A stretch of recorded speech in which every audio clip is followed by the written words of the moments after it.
सब देखने सुनने वालों को मोहब्बत भरा सलाम। चलेंगे स्वीडन। अब्दुल कयूम साहब हमारे साथ हैं। खबरें ये हैं कि रूस ने बड़ी तेज कर दी है जंग यूक्रेन पे, और बताया जा रहा है कि जल्द ही यूक्रेन पे कब्जा कर लिया जाएगा। अब्दुल कयूम साहब से पूछते हैं कि क्या चल रहा है। जी सर, क्या हालात चल रहे हैं? मुबारक साहब, एक तो जैसे आपने कहा, रूस जो है वो इतनी सख्त उसके ऊपर अटैक कर रहा है कि ये जो दूसरा बड़ा शहर है उसका उसके ऊपर उसका बड़ा नुकसान हुआ है। और वो अभी लोग ये सुजेस्ट कर रहे हैं कि शायद ये शहर जो है जल्दी जो है वो रूस के कब्जे में आ जाएगा। जी। और जो यूक्रेन का सदर है वो सर पकड़ के बैठा हुआ है कि ये क्या हो रहा है मेरे साथ। तो अकल की बात हमने पहले भी बहुत दफा बात की है कि ये बंदा, इसका सिर फिरा हुआ है और ये अपने मुल्क का नुकसान कराने के लिए लोगों की थपकी जो है उससे खुश है। तो ऐसे काम नहीं चलने वाला। रूस बड़ी ताकत है, ये दुनिया मानती है। और सब दुनिया को मानना भी चाहिए कि उसके साथ कोई भी जंग करेगा हार जाएगा। ये तबसरा बरतानिया के बड़े सीनियर जनरल जो तजर्बेकार थे या अमेरिका के जनरल रिटायर्ड, उन्होंने दिया हुआ है कि यूक्रेन जंग हार जाएगा, कुछ भी कर ले। तो इससे बेहतर है कि इसकी अक्ल ठिकाने आ जाए और जंग बंद करे।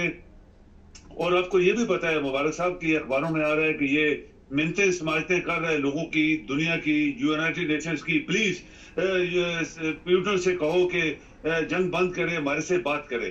तो प्यूटन ने मैसेज दिया हुआ है कि मैं तुम्हारे से बात नहीं करूंगा, तुमने हमसे बात करनी है तो पहले अपना ये जो दूसरे लोगों से असला ले रहे हैं और मुझे धमकियां मार रहे हैं, ये कर दूंगा वो कर दूंगा, तो वो खत्म करो, फिर हमारे से बात करो। तो ये जंग खत्म हो जाएगी, मुझे ऐसे लग रहा है मुबारक साहब, ये भी जंग खत्म हो जाएगी क्योंकि यूक्रेन जो है वो कंप्लीटली हार रहा है। सर ये बताइए कि अमेरिका कहता है मेरी फौज जब वहां पे जाएगी, और भी यूरोप के ममालिक जो नेटो के रुकन है वो वहां पे फौज उतार रहे हैं, और रूस की तरफ से ये बयान चल रहा है कि अगर ये फौज वहां पे पहुंची तो मैं समझूंगा कि नेटो के साथ जंग शुरू हो गई है। तो आप समझ रहे हैं कि उसके बाद हालात मजीद खराब होंगे? देखिए, ये तो आपको पता ही है मुबारक साहब के अमेरिका के जो जहाज साहब होते हैं ये सारी जगह घूमते रहते हैं पूरी दुनिया में, अरबों में भी घूम रहे हैं, रेड सी भी घूम रहे हैं, जब कोई पाकिस्तान के जमाने में भी घूम रहे थे। असल बात यह है कि रशिया एक ताकतवर मुल्क है और उसकी जंग है यूक्रेन के साथ। यूक्रेन और रशिया आपस में अगर अक्लमंद होता ये यूक्रेन का सदर तो ये रशिया से सेटल कर लेता और अपने मुल्क को, लोगों को, इकानमी को, उसकी एक्सपोर्ट्स जो थी वो सब बंद हुई पड़ी हैं। और ये बंदा फौज को इसने मरवाया, कोई चीज इनकी बची नहीं है। और रशिया ने ये धमकी दी है कि जितना असला बाहर से आ रहा है हम उसको तबाह कर देंगे। उन्होंने रेलवे लाइनों को तबाह किया, रेलवे को तबाह किया जहां से वो आ रहे होते हैं सामान। रशिया तो यूक्रेन तो रशिया का हिस्सा था, उनको एक एक चप्पे का पता है कि किधर क्या चीज है, पुल है, बिजली का है, फलान है। रशिया ने उनके सारे बिजली के स्टेशन तबाह कर दिए हैं और उनकी जो कम्युनिकेशन सिस्टम है तबाह किया हुआ है। और उनका सबसे बड़ा एटमी प्लांट जो रशिया ने ही बनाया था वो भी उनके कब्जे में है। तो ये ऐसे ही है मुबारक साहब कि वो जैसे एक मिसाल है कि सामने आपका दुश्मन है जो, और आप आंखें बंद कर लें कि ठीक है जी मैं देखता ही नहीं हूं। तो ये सब कुछ देखने के बावजूद भी और सब दुनिया के मशवरे के बावजूद भी अगर ये यूक्रेन का सदर नहीं मान रहा तो फिर उसका असर बहुत बुरा होने वाला है। यूरोपियन यूनियन कंप्लीटली इसका साथ नहीं दे रहे। दो चार मुल्क हैं जो यूक्रेन को असर शस्त्र दे रहे हैं, बाकी सब आप देखें ना 28 मुल्क हैं, 28-29 मुल्क हैं। तो इनको 2-3-4 मुल्क जो है वो इसको थोड़ा सा थपकी मार रहे हैं, बाकी सब खामोश बैठे हैं। वो पागल नहीं है, वो समझते हैं पागल नहीं है कि रशिया से टक्कर लगा के कल एटम बम हमारे मुल्कों के ऊपर गिरना शुरू हो जाए। तो एटम बम जब गिरेंगे तो मुबारक साहब ये जमीन के साथ थोड़ी आते हैं। उन्होंने तो आजकल ऐसी टेक्नोलॉजी है कि सीधा आसमान पे जाता है और वहां से जब ऊपर से नीचे आता है किसी को पता भी नहीं लगता क्या है कि ये किधर से आ गया। तो ये ऐसे लग रहा है ये सब धमकियां ममकियां जब ज्यादा चलती है तो फिर वो हार की एक निशानी होती है। वो कहते हैं कि जब आदमी को हारने वाला होता है ना तो फिर वो ज्यादा धमकियां शमकियां मारता है। तो ये सब अभी हार की एक मेरे ख्याल में निशानी है कि यूक्रेन उसके ये 2-3 बयानात कि जंग बंद करो, रशिया को बोलो जंग बंद करे, प्यूटन को बोलो जंग बंद करे, ये इसका मतलब है कि वो बिल्कुल अभी हार के नजदीक, क्या कहते हैं, हारने वाला है, इसलिए ये सब कुछ करवा रहा है। सर ये बताइए, फर्ज करें यूक्रेन पे कब्जा हो जाता है तो आगे पोलैंड की वक्ती आ सकती है? बिल्कुल नहीं। मैं आपको यकीन करें, कोई बंदा नजदीक नहीं आएगा बाबा साहब, कोई आग में आके कूदता नहीं अपने आप को जलाने के लिए।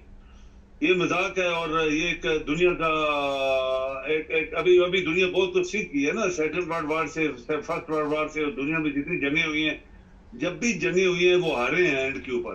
तो आप अफगानिस्तान की जंग देख लें, आप कोरिया की जंग देख लें, वियतनाम की जंग देख लें, वहां सब हार हुई है, फिर एंड के ऊपर हारते हैं। तो उससे बेहतर है कि आप इन दोनों को ही भुगतने दो। और रशिया तो जैसे हमने बोला हुआ है, दुनिया जानती है, सबसे बड़ी पावर है वो, फाइटिंग पावर है वो, उसके पास दुनिया की सबसे एटमी पावर है, सबसे दुनिया की सबसे बड़ी। तो ये यूक्रेन पहले दिन ही अगर अक्लमंद होता तो रशिया से बातचीत शुरू भी हुई थी, इसका कम नुकसान होता। तो अभी भी रशिया जो है वो जिस तरह वो और सख्त सख्त एक्शन इसके खिलाफ लेता जा रहा है कि इसका बड़ा शहर कब्जा कर लें, तो ये खुद हैंड्स अप कर देगा, सरेंडर कर देगा। सर ये बताइए कि ये भी खबरें आ रही हैं कि जो ईरान के सदर हैं उनको मरवाया गया है। आप समझते हैं कि इसमें कुछ सदाकत है?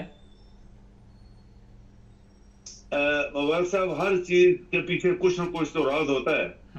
आप देखें कि अभी आज की खबर मैंने पढ़ी किसी जगह के ईरान के सदर को पाकिस्तान के ISIS ने अटैक करवाया, इसको मरवाया थ्रू उसके अजरबैजान। अभी देखें, ये भी बात है, ये खबर है, लेकिन हर चीज के पीछे कोई राज तो होता है।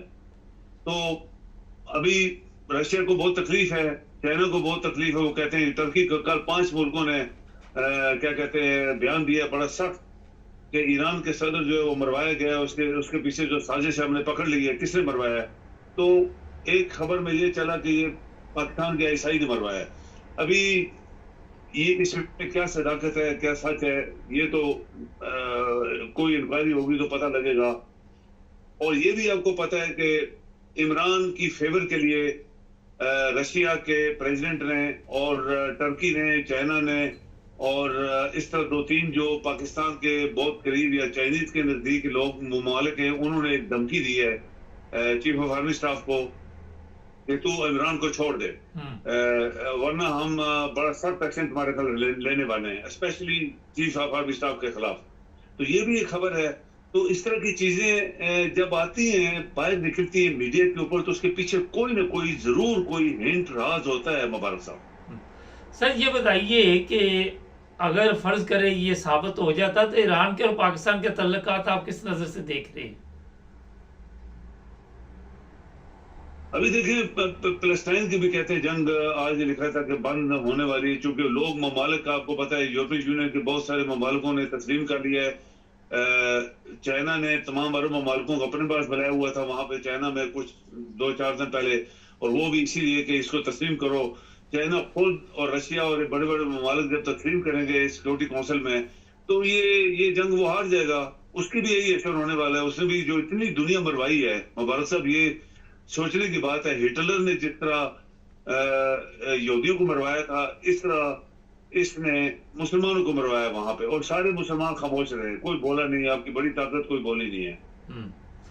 तो ये चीजें जो है अभी लेटेस्ट जो अभी चल रही हैं, इसके ऊपर 2-4 दिनों में और शायद बहुत सारी क्लैरिटी आएगी। अभी सर आखिर पे ये बता दीजिए कि आप समझते हैं कि कोई एटमी जंग वगैरह नहीं होने वाली?